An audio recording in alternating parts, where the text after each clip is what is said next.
am joined today with author Mariah K. Porter, and I'm so excited to talk to her. I mean, if you are watching the YouTube show, you can see she's in yellow. Obviously, I quite enjoy yellow. She just looks like joy, doesn't she? So I'm excited to talk to Mariah. She's got a really unique perspective. She writes fiction and nonfiction, primarily about mental illness, or her characters and the topics that she likes to cover deal with mental illness, but she does it in a comedic tone with a lot of hope. And of course, that's right up my alley. Life is hard. We're not going to quibble about that. We talk about that here on this show, but it is possible to find moments of joy even in a hard life. And sometimes, if we're lucky, we can find more than moments. And we're going to talk to Mariah about how that works for her. Hi, Mariah. Hi. Hi. So, how do you define joy? I feel like I've always had a complicated relationship with joy.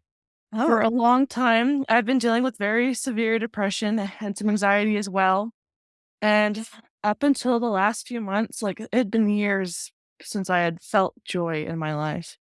And the way I kind of see it is there's contentness, which is what I experienced more often most of the last few years. And then there's happiness, which is another step up. And then there's joy, which for me in my experience has been more fleeting than happiness, but a lot more powerful. There's a lot more hope to it. I'm not sure how many else to describe that, but I think that it's that alignment. That seems to be what's come up the most as I've been doing this show.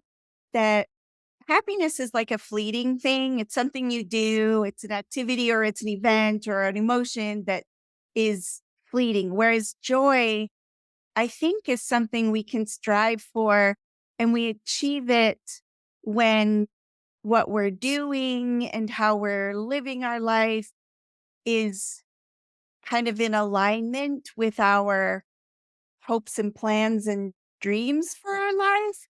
So, like, we're on the right path kind of thing.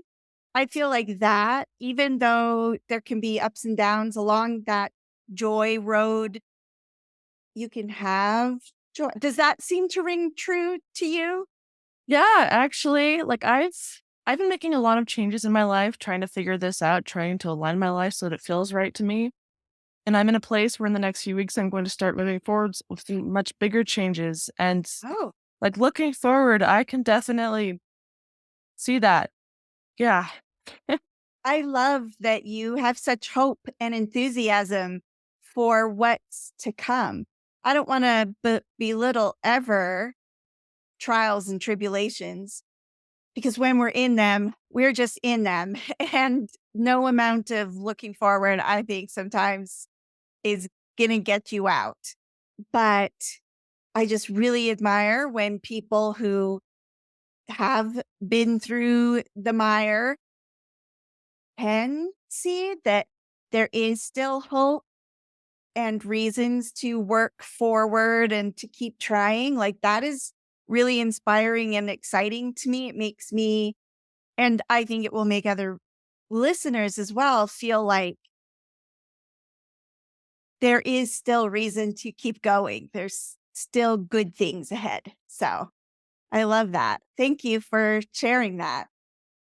Yeah. Um, so so you've been through these hard times. Did you get much writing done during those hard times? It's been on and off. So I was married, what is it, like 6 or 7 years ago now? 7 years ago. And a little over 2 years ago, I separated. About 2 years ago, I was divorced. And it was in the last couple years of my marriage that I published my first 4 books.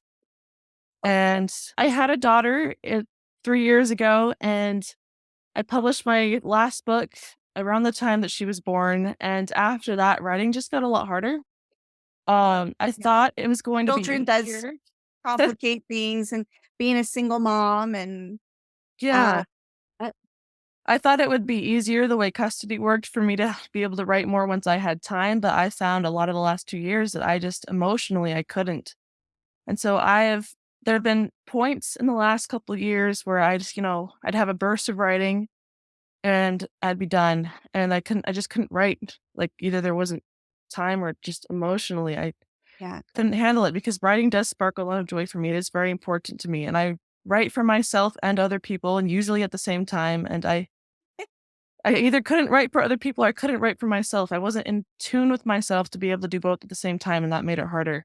Yeah. So it's as of the last few weeks, a lot of the changes I've been making in my life, I've been trying to like do self-care and make it so that there's time and opportunity for me to write and focus on that so I can get back into that.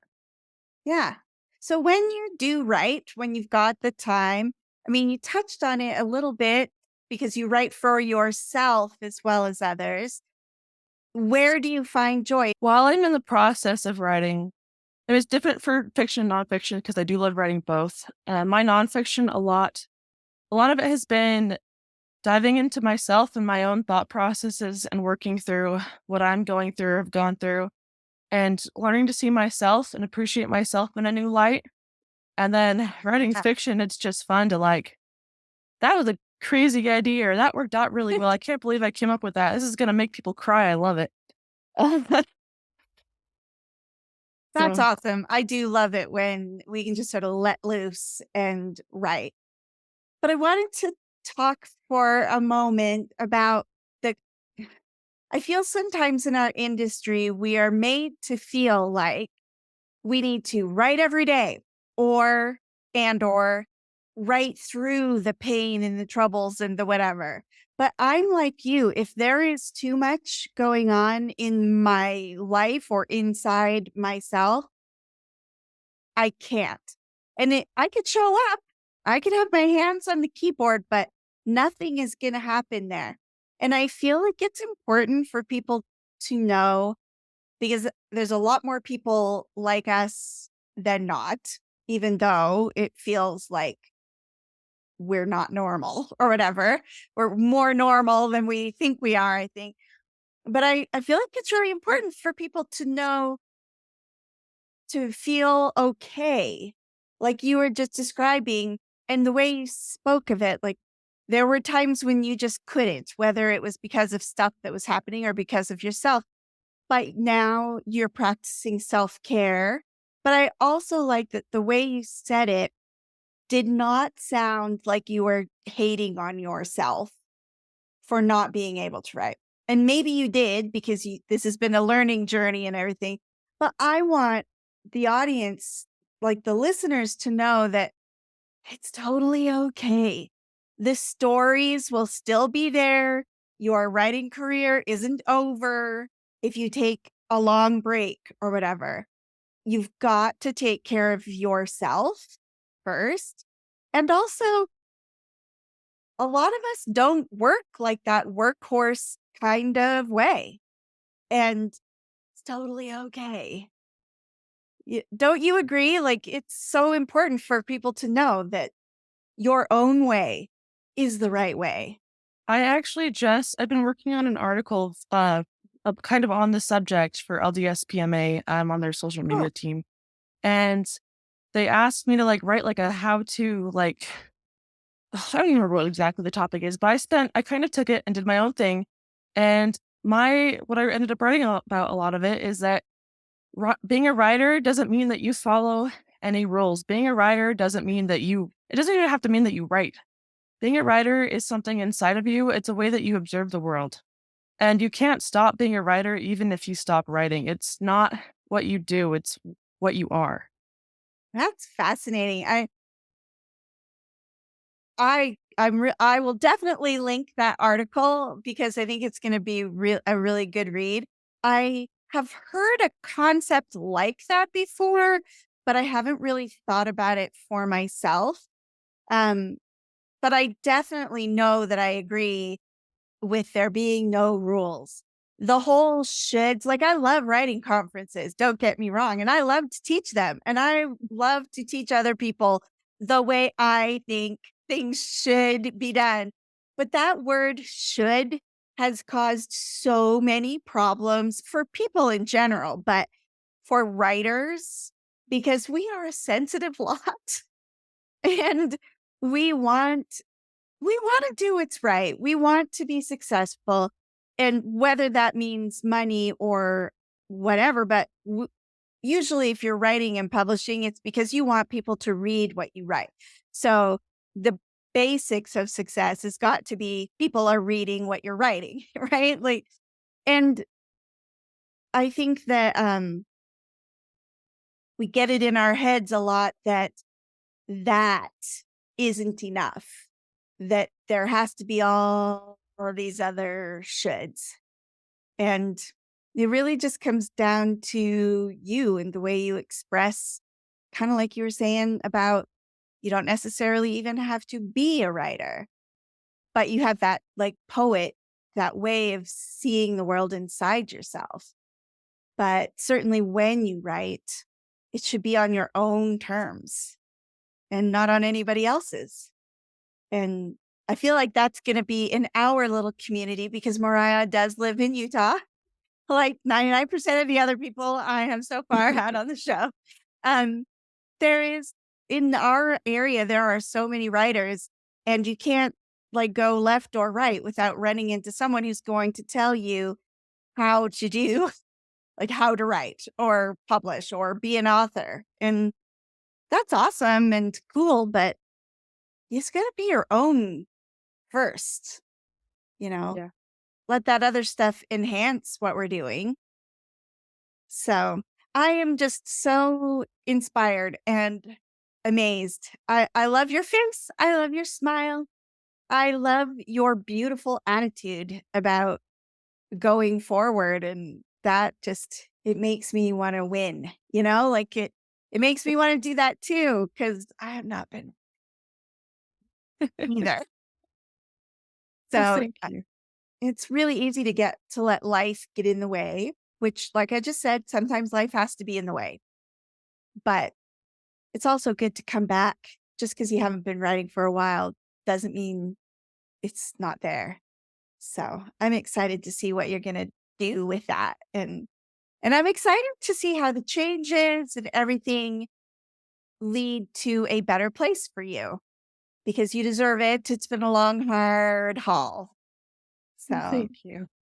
do you have any final remarks or comments that you'd like to share with our listeners? If you keep an eye out at the point that we are doing this today, this interview, um, in a few weeks, I'm planning on heading out on a cross country road trip and kind of just working as I go, and I'll be blogging as I do it. And at the same time, I will be publishing, well, probably if I self publish, we'll see. I'm publishing a book called How to Fall in Love Wrong, an autobiographical case study. So Oh, it's I going to love it. be a lot of fun. And I've had a lot of bad relationship experience, and a lot of it came down to where I was and my beliefs about love and Uh-huh. romance and relationships. So if you keep an eye out, those should be out soon. That's so fun. So before we go, now I got to ask a question about your trip. So, like, tell us how you're doing that. Are you going by yourself? Are you just gonna live in a car, or do you have a van? Like, what? Tell us. What are you doing? I just drive a Prius. Okay. And, I'm doing a short little trip first. I'm probably gonna be staying for, like, a week or so in Idaho with a friend, and then maybe visiting my sister in Oregon, and, then coming back for a little bit, and then heading probably northeast. And, I do DoorDash right now. I've been doing DoorDash for a while, and I can dash anytime, and I'm just gonna dash as I go, pay my way, and kinda just go where I feel called, like, spiritually, intuitively, and Oh. And how long are you giving yourself for this journey? as long as I need. Right now, I am, in a relationship. It's actually being written into my book because I really thought that it was going to be over last week after he was hospitalized because he expressed intent to kill himself because he felt bad because my PTSD was triggered during his favorite show. And after that, I was going to end the relationship, and he said, "Well, if you don't want to get married, then I guess we're just done." And when he got better in the hospital, he decided he wanted to stay together, and he wants to come with me.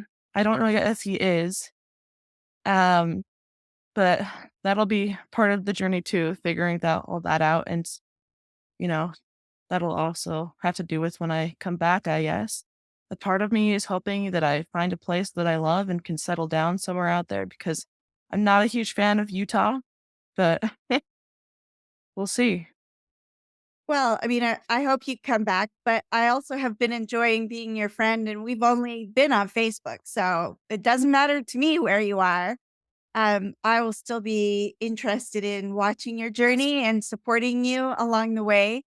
I kind of hope you get some time to yourself because I think that could be so powerful. And what's that word?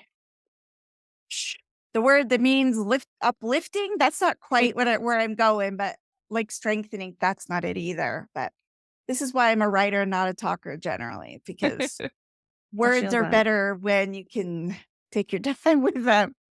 But what an amazing thing. So you're going to be blogging about it, and we have a link to your blog. So I hope we will all watch and encourage Mariah along the way. It's going to be interesting for sure. And that book that you're setting up to publish soon sounds really, really good and interesting. And I bet helpful and awesome for so many other young women. So It's already thank been you. helpful for me, so but yes, thank Yay. you. That's awesome. Thanks so much for being here with us today, Mariah, and sharing a little bit of your story and how you can find joy even though life isn't perfect. I think we need a lot of those even those because none of us get a pass, right? So thank Yes. you for joining us, and I'm excited to watch your journey. Everyone, thank you for listening and watching today. Do like Mariah is doing. She is going out and grabbing her joy. And I hope we will all go out and grab our joy today too. So thanks, everyone. Have a great week. Thank you.